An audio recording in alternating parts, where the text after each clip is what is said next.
એક માં પોતાના નાના બાળકને લઈને દુકાને ઘરનો સામાન ખરીદવા ગઈ. દુકાનદારે માસૂમ બાળકને જોઈ સામે રહેલો એક ચોકલેટનો ડબ્બો ખોલી બાળક સામે રાખ્યો અને કહ્યું, લે બેટા, જેટલી જોઈએ એટલી લઈ લે.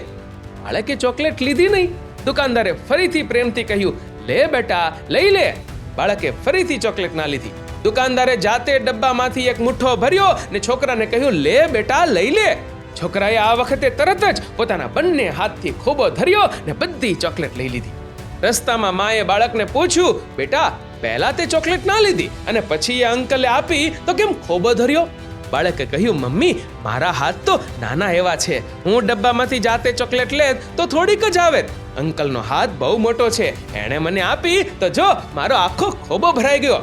મિત્રો, વાત નાની પણ સમજવા જેવી કે ઈશ્વર પાસેથી આપણે લઈએ ને તો આપણો હાથ બહુ નાનો છે એટલું જ મળશે, પણ જો ઈશ્વર આપશે ને એનો હાથ ઘણો મોટો છે. માંગ્યા વગર બધું જ મળી જશે.